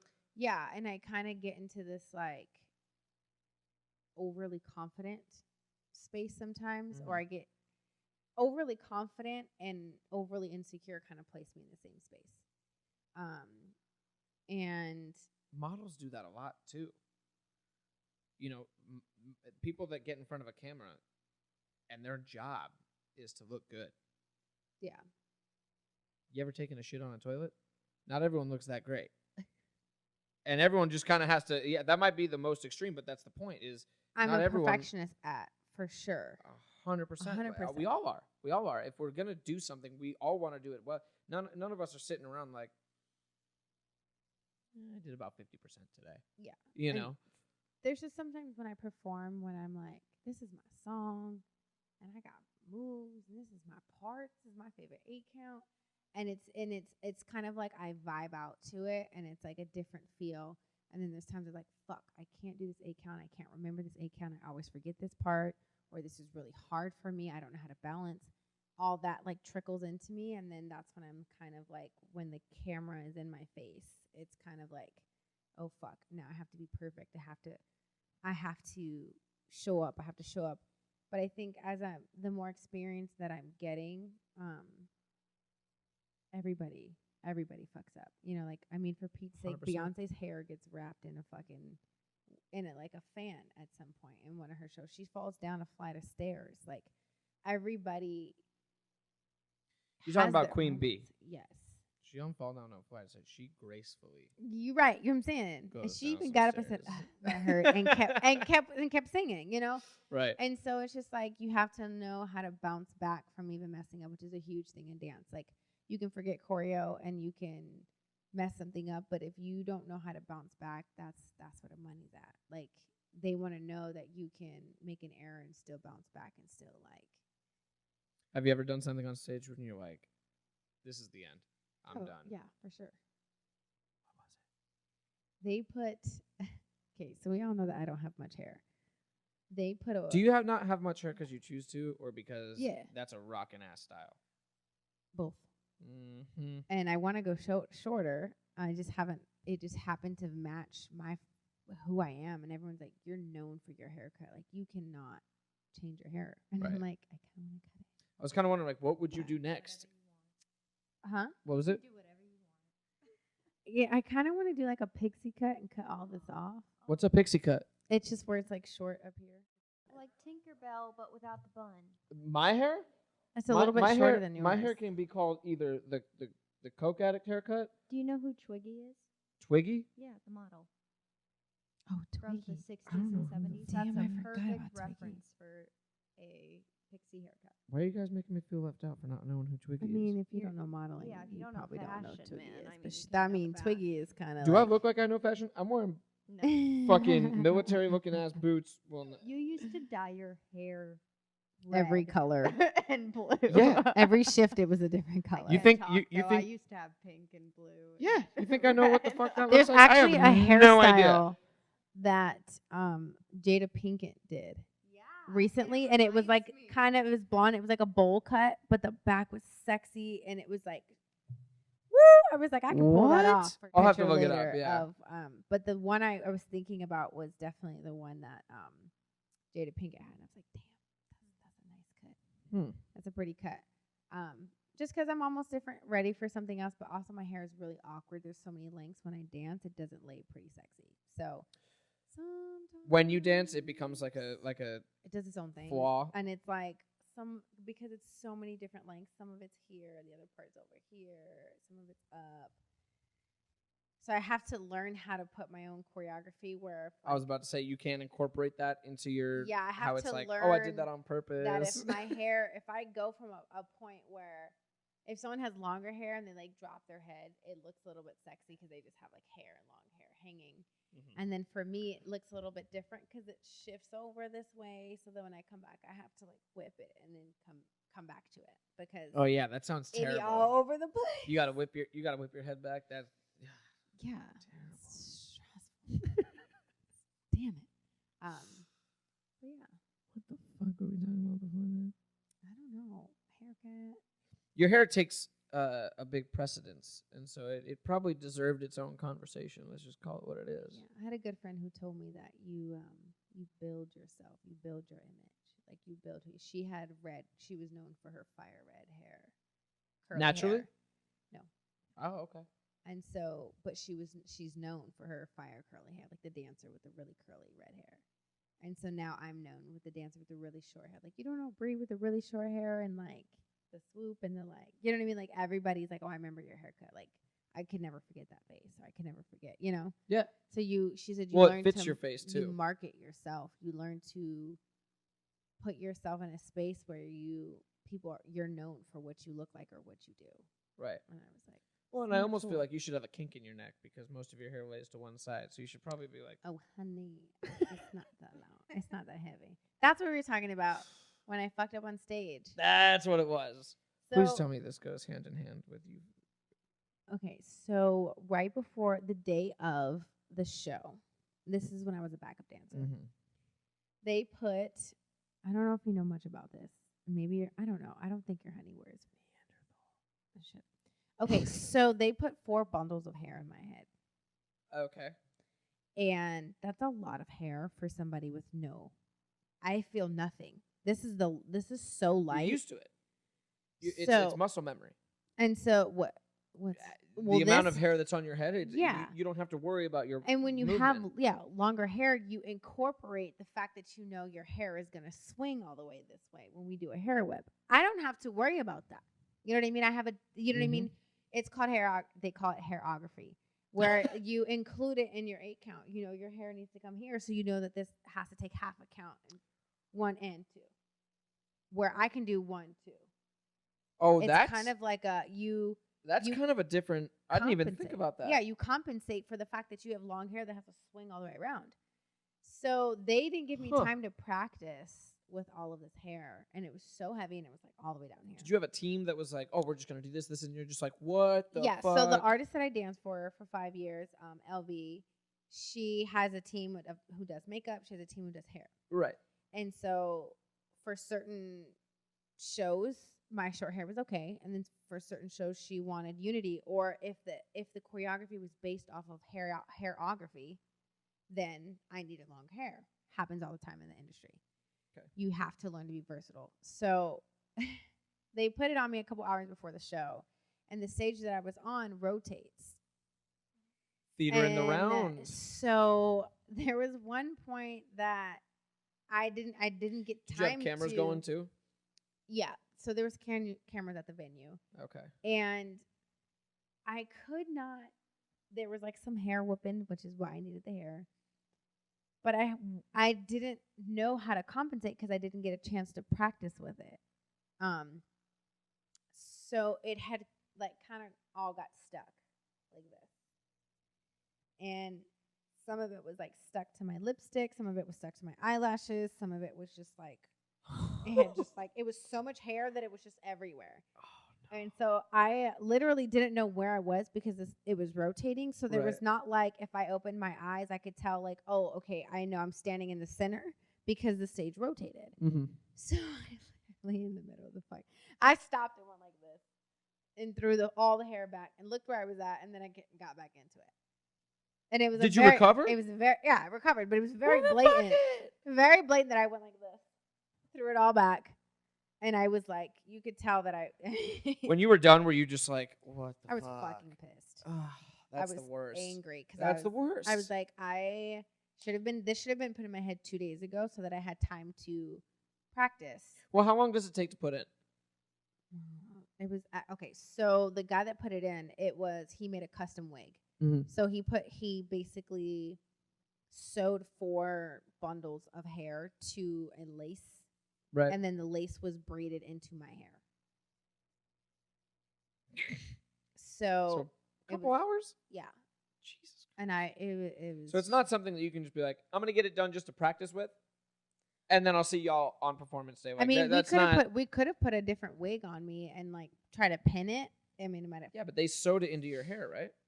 Right. So I That's mean, a we could have done process. it, but I think I don't know. I don't know what the thought process was. I don't. Jesus. I just realized that it was so much different dancing with a head full of hair, for sure. Has that ever since? Have you like been like either A, no extra hair, or B, what are the parameters because I need to know what I need to practice with?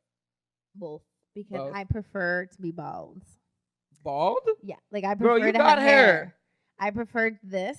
Mm-hmm. But I mean, professionally, if J-Lo was like, I want to book you, but I need everyone to have the same hairstyle, then I'm probably gonna have to have Yeah, fair. If hair J-Lo, put in. if I need to learn to adapt. If J-Lo booked me for anything, I would say yes.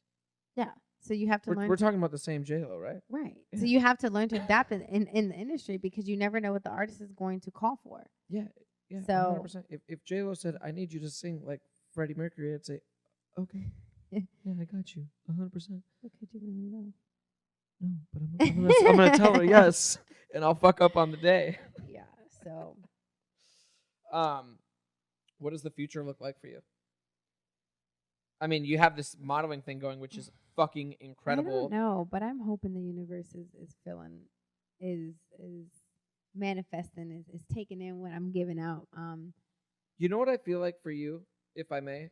You know, I've known you for a while, not even a while. What, 2 years? Yeah. 2 years, and when I met you, we can just kind of go over that story real quick. Like, you were just kind of this, at first, polar opposite of who I know you as now. Like, it was the more submissive, like, I'm just gonna do what is asked of me type deal because that, you know, that was the I was in a was the very good position that you were in. Yeah. And now, you know, it's the motherfucker, don't talk to me like that. This is what we're doing, and this is what we're gonna get done. You know, and that's incredible that you can take on both roles. And when you know that, you know, you kind of know your put your lane. tail between your legs and say, okay, like now is a but. Give me the fucking rope and I'm gonna climb it. Like, yeah, you know. I think it's interesting for you because you and I have had multiple conversations in the past, and you're not just you don't have an ego. You don't have, you know, the arrogant mentality. You don't have any of that because you're your own worst enemy. You're your own biggest critic. Yeah, for sure. And you deserve everything that's coming to you right now because you fucking work your ass off. And I genuinely believe that. And so I'm curious with the, and I'm going to say small amount of success because I don't want to put more in the pot that is being built with the success that you've seen so far. Where do you think that's going to take you, and what's your next move? What do you as a business owner in the Simone, Bri Soloman, Bri Simone, whatever you want to call it, what's your next move? I'm so passionate about so many things, and sometimes it's hard for me to decide what I want to do. Like, what do you want to do with your life? And I'm like, I don't want to do one thing. I don't want to do just one thing. I want to do so many things. And so I'm going to say a couple of different things here. Modeling, I think, started out as I had a hard time accepting what I looked like. I hated my hair. I hated my skin. I hated everything about myself. And you hate your skin. I hated my skin. And I hated that people treated me differently because of it. And I think modeling it started off as like a see me thing and, oh, I'm pretty. And then I think it turned into like, I started to like genuinely like who I saw. Like, I love my hair and I love my skin color and I love what I look like and the versatility and the art that I can portray and being who I am and the volumes that I can speak and looking the way that I do. And so when I say like I'm not in love with the runway part of modeling, but which I've done on a smaller scale, but I love creating art and pictures that kind of make you, that are like different, or that are like, damn, that really speaks to me, or damn, like, and that's why I love print modeling, which is, doing what I've been doing. You know what I mean? The Right. fashion and editorial. It's because you can create art and images that people relate to, or like cool, like artsy, awkward, just cool. And I love that I can be versatile like that. I love that as a human, it's no longer about me being pretty. It's no longer about like, see me in my perfect face or whatever. It's kind of like, there was a time and a point, and I can't pinpoint, but it's just a time and point that I was like, I fucking like that picture. Like, I like that. I like what I look like. Like, yeah, I have a more muscle toned body. Like, I'm thinner, but I have a straight athletic body. And, yeah, I'm brown. And I didn't like I was brown, but I had come to see myself in pictures. I think that's when I started to see myself a little bit different in perspective, as a different kind of beauty. And I was like, I love that I get to create it, whether I look weird or have crazy makeup on. It's just like creating art. It's so fucking cool that I feel like I can emulate that off, and that I can give that off. And so for me, I want, it's not just about creating the picture. It's cool to have a concept and like kill it, Yeah. but it's also because I want little girls like me to be like, oh yeah, I want to look like that. Like, being brown's fucking okay. Fuck yeah. Like, having short hair is confident. okay. Be confident like, in you. Yeah, and so I just kind of want to, whether Can I ask you about something real quick? yeah, We're in a very divisive time. Yeah. Right now. for sure. We're in an incredibly divisive time. I want you to talk to me about what you mean when you say you weren't comfortable in your own skin. Because I think a lot of people think the same fucking way that you do, Mm-hmm. in a way that I'm never going to be able to comprehend. And so I want you, if you're comfortable with it, Yeah. I want you to talk to me about what the fuck does that feel like? What does that look like? I mean, And not even from a black and white perspective. I want you to talk about that because, again, divisive time. But I also want you to talk about a lot of girls growing up don't feel comfortable in their own skin. So can you kind of talk to me about both of those? so I grew up around a lot of, um, you could say at the time that I felt like I was going through the most bullying was I was around a lot of white people. And it was always, I was the token black girl. It was always, Token black girl? yeah, like there's always a token black girl is kind of like there's always a black girl in a group of people or somewhere in amongst a community, that it's rare, and the token is like she's the only one, or there's only 2 of the 30, or she's the token of that community. I want you to understand something for a second. You just blew my mind by saying that. I did not even. That's how fucking stupid white people are right now. I did not even put 2 and 2 together. Yeah, and so it's just kind of like in a mass majority of where there's another kind, there's a black girl or a black boy, and it's like 1 or 2 of them, and you're the token of the group because you're the different one of the fucking group. May I add something? Yeah. It's as if people ask them to speak for their demographic, like they are the household speaker, and it just like Right. I didn't Makes even put that that kind together of- though. Like that. Yeah. Like when she said it, I was like, title on them. Yeah, so it's a huge thing, and uh-huh. I think it's a taught thing, and I respect that some people, what you don't know, you don't know. And I think that's why I'm such an open book, because there's many layers to me. Like, I'm a dancer, I'm a model, I have a master's degree in this, or you got a master's I'm degree? I'm a lesbian, or there's so many layers to. You just opened up the floodgates. Let's just let it be known. That's okay. I'm an open book, and I really truly believe that people don't know. And so when people say, I had a girl, a Hispanic girl, who was like, "Can I touch your eyebrows?" Like, and she was just like, and it wasn't in like a stupid way. It was just kind of like, she was like, I've never been around black people like you. And a lot of my kind, a lot of my, people in my culture, um, they take it offensive and they don't feel like they need to explain themselves and they don't need to. And I just feel like I don't mind because there's some people, not all, but some people who genuinely don't know, who don't understand. And what they're exposed to and what they know is different. And they come against me and I may not be as rambunctious or loud or in your face as some people in my culture can be. Um, and it's not a bad thing. It's just like we as a culture have always been taught to be who we are, no matter where we are, no matter who we're around, and to own it. And we're loud about it. We own it, you know? And so, but I've also was raised to respect people's, as long as they're being respectful to me, to respect people's perspective and people's differences and their understanding. And so when someone is seeking understanding from me, I have no problem educating them. And so I don't take a lot of things offensive. But I mean, there's just been, I think when I was little, I remember a little boy telling me, he was a little white boy, and he told me that black women will never amount to anything. And I might have been like in 4th or 5th grade at that point.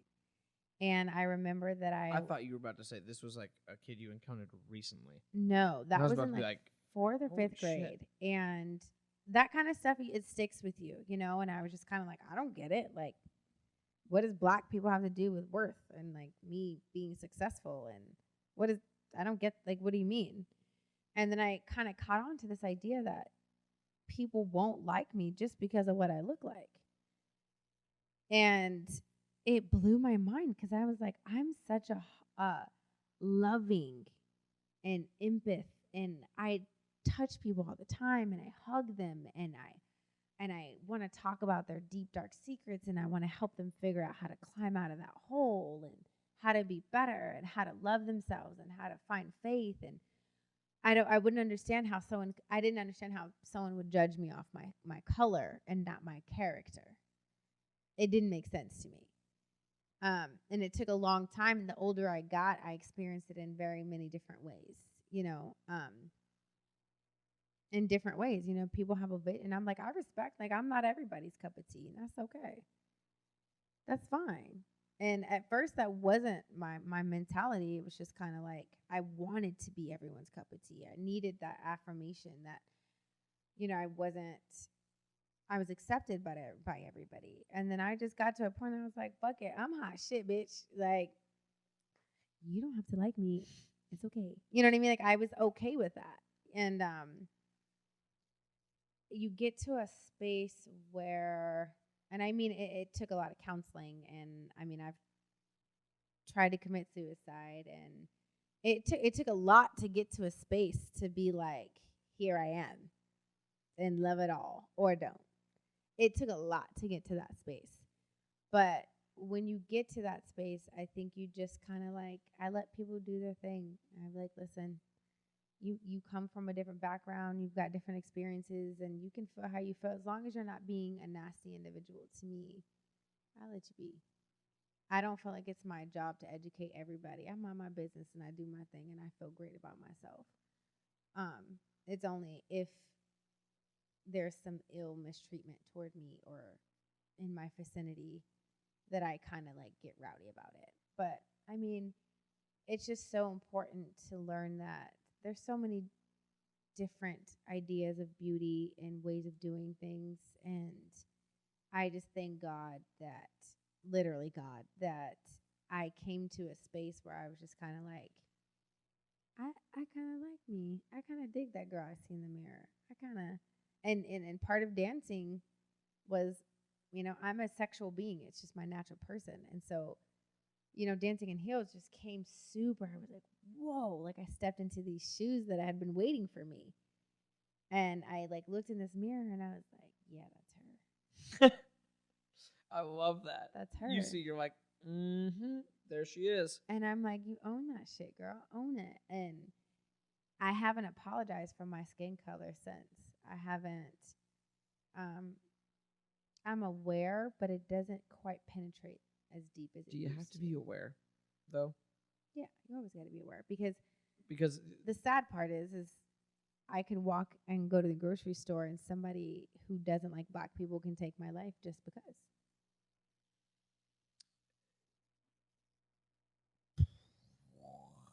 And it's just something you have understand to something. The be. reason I asked that dumbass question is because you think I think that going to the fucking grocery store. Right, but you don't have that heart and you don't have that same upbringing to treat someone based off of something that's so fundamentally not important. Right, but do you think I even have the thought of I could not live on this earth because someone could decide that they don't like me based off the color of my skin? Absolutely not. Yeah. You know. Yeah. So it's when you tough. say that, I'm just like, yeah, and it's something Huh? I'm aware of every time. and I ask like, do you need to be aware of it? And you're like, yeah, Yeah. motherfucker. It's my safety Yeah. to be aware of that. I want you to I want you to know, there's a lot of people in this room right now. My wife, my brother, my manager that know me as a person, and you, after saying what you have said, not the being aware going, but everything you said prior, you genuinely put multiple smiles on my face. Like, I don't know if you saw it, but I was ear to ear on your positivity, on your person, on who you've come to know as Bri, as Simone, as Bri Soloman, like who you've come to know, who you've come to be comfortable with. Yeah. The fact that you're comfortable, that's everything. Yeah. And I'm inspired by you. Thank you. And everything that you're doing, I'm a huge fan, and I always will be. Thank you. And I want you to know that I want you back on this podcast, and I want you to talk to me about your features in Milan, and I want you to talk to me about your new Chanel line, and if you could throw my wife a couple things from Chanel, that'd be great. But I got you, boo. but I genuinely appreciate the conversation that we've had, and I cannot thank you enough for being on here. Of course, thank you for having me. Like I said, I'm an open book, and there's no there's not much that makes me uncomfortable for me. It may make me uncomfortable for you, for other people that I'm like, is you ready for this? But have you met me? No, you're ready for it. There's not a lot that we makes already me went uncomfortable. Through that. Yeah. It's the conversation that we could have that people are like, you're really asking this? It's like, yeah, because you won't. That's exactly why I'm asking it. Right. You know? I get it all the time. Everyone's like, you're so bold. I'm like, well, I think you are. You gotta, sometimes you gotta be. And I just learned that being me, I have to be. If not, I'm going to be walked all over. So I think a lot of what I've gone through and what I've come through is part of my purpose for other people.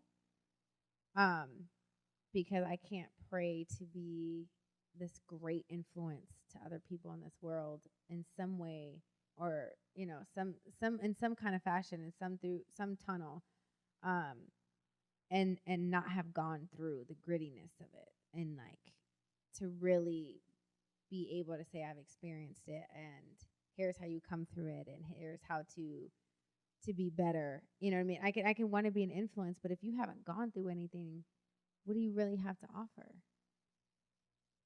Something you read in a book, something, you know what I mean? But there's a different passion. There's a different, like, damn, I get it.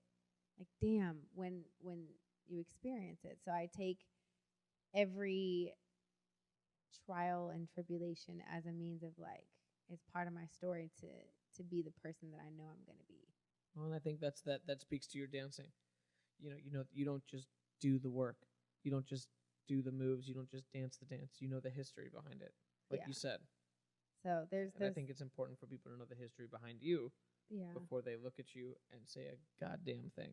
Right, absolutely. So I mean, my goals of I want to be a super influential person to so many people in whatever way that I can, and whatever channel that it's through, whether it's through modeling, whether it's through dancing.